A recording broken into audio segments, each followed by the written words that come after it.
This is Lake Travis, a man-made reservoir that sits just upstream of Austin, Texas on the Colorado River. When this lake is full, it can cover an area of 29.5 square miles, with its deepest point being at 210 feet, somewhere near Mansfield Dam Park.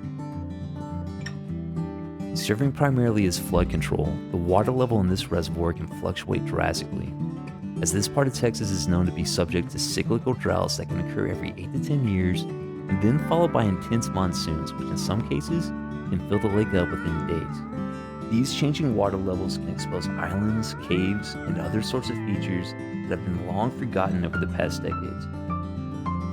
One of the most well-known features in this lake is affectionately called Sometimes Island, where it can entirely disappear when the lake levels are full, or even turn into Sometimes Archipelago as the water levels continue to drop. Today, we're going to find out if the lake levels are now low enough to where we can walk from Mansfield Dam Park all the way to the end of Sometimes Island, discovering what we can find along the way. I guess let's get going.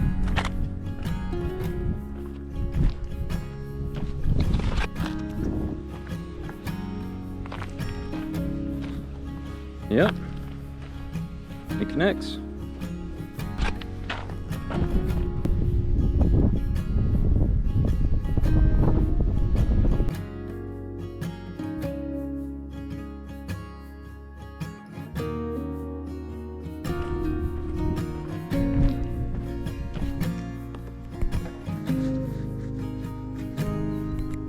Got some little mini caves over here.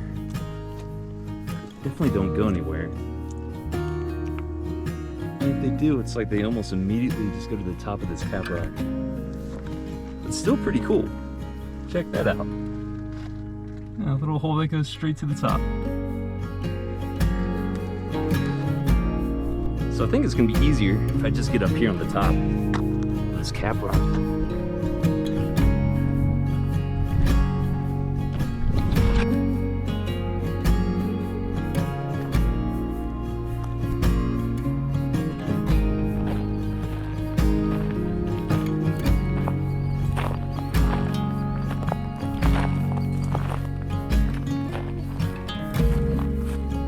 A long way from the water.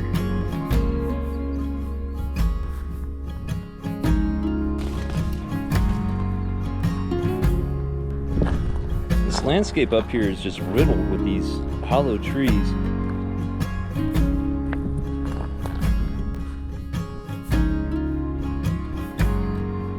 Pretty cool.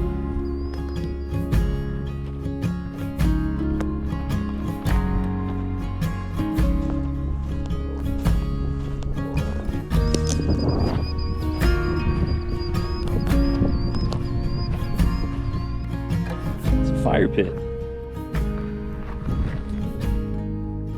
Looks like somebody had a pretty good idea of camping out here. It actually isn't a bad idea. Out there on top of the hill you can see there's some ruins from what I understand was some sort of old concrete plant.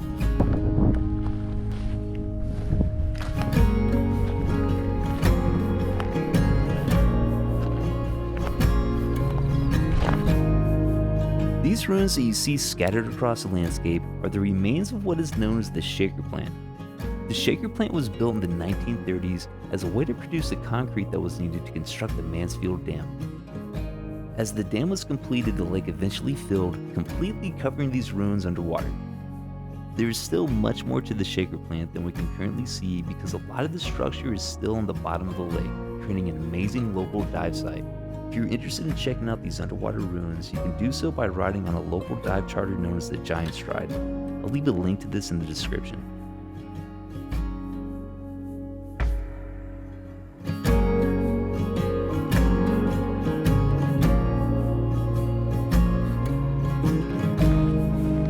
I don't know guys, these holes are everywhere. What do y'all think those are?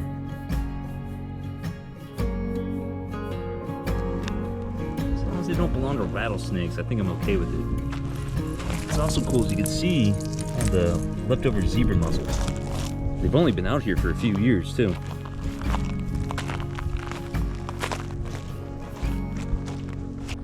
So this is a buoy what it would do is mark this spot as a shallow water area. And we're clearly a long way from the water, so it's kind of a sight for sore eyes.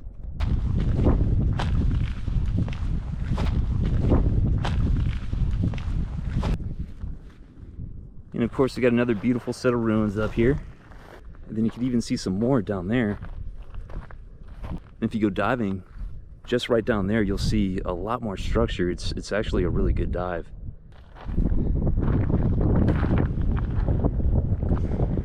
Something's written here. Oh, it's a ring. Look at that. It's a ring. Maybe I shouldn't touch it. To whom who may bear the strength to wear. That's really weird.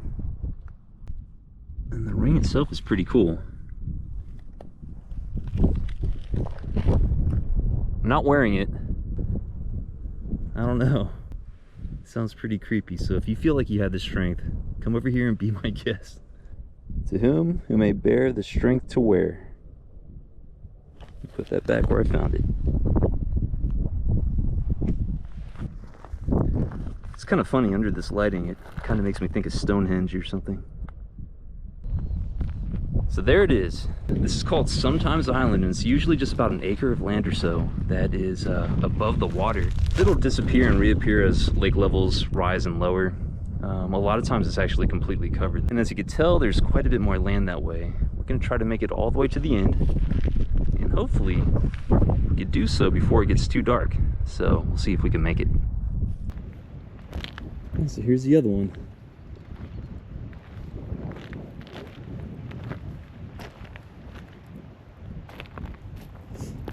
This one's a little bit more interesting.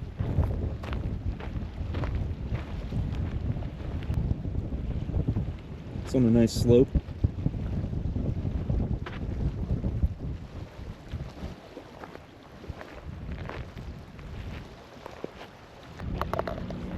This tree is pretty cool.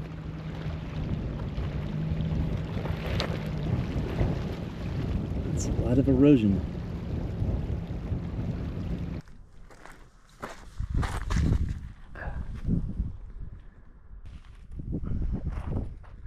So this is a gastropod.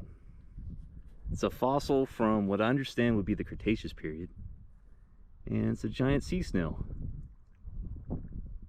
And looking around, it's like they're literally just sitting here everywhere. Look at this one.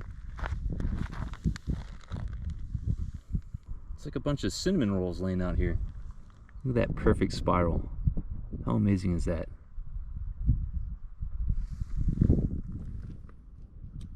Just make sure we put these back where we find them. But look at that. There's a bed of them here, and there's another one right over here. This one's not as nice. And there's one right here too. This is incredible.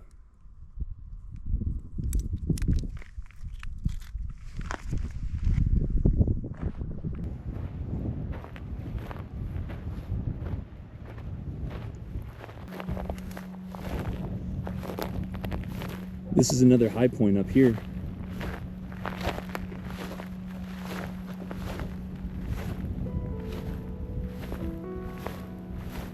Still got a little ways left to go.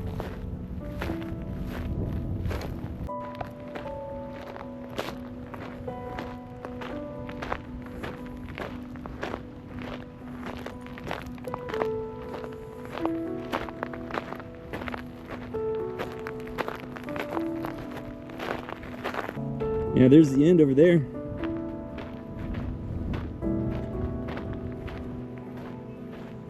Some sort of seabird down there.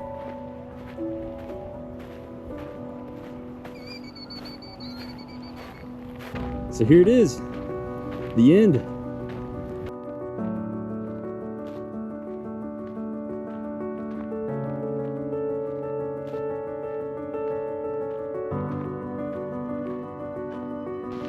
don't know what that is.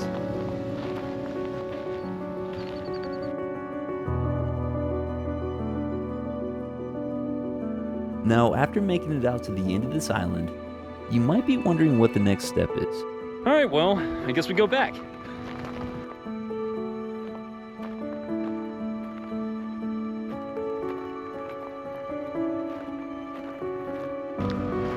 Well, that was a long walk.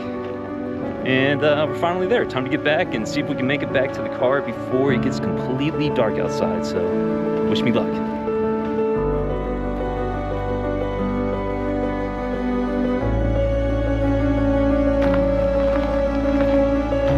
As you can see, I'm a long way from home.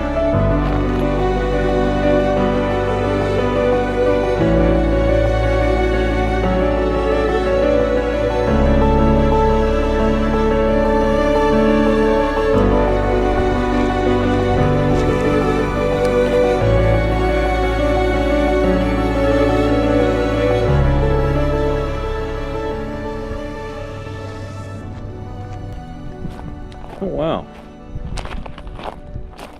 this looks familiar. So just over a year ago I came out here on my paddleboard and I could swear that the water almost came up to this staircase that's right here, and you can see where it is now.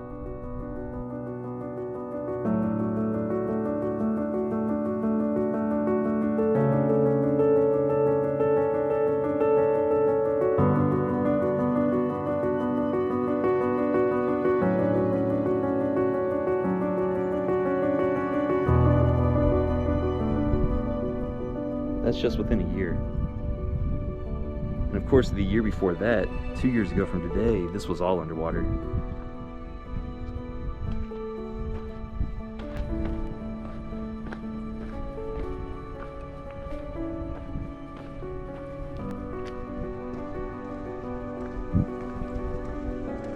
It's just so peaceful right now.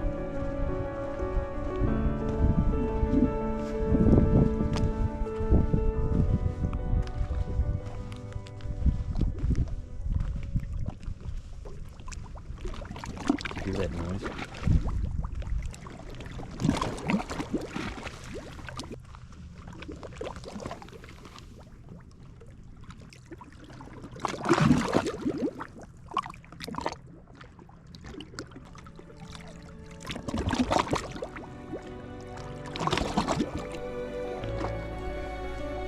I hope that comes through in audio. I hope you enjoyed this quick look at what the drought has exposed at Sometimes Island. If you're interested in seeing caves and grottos that the low lake levels in Canyon Lake have exposed, check out this video that I'm posting right here. If you haven't already, don't forget to subscribe. See you on the next one. Thanks for watching.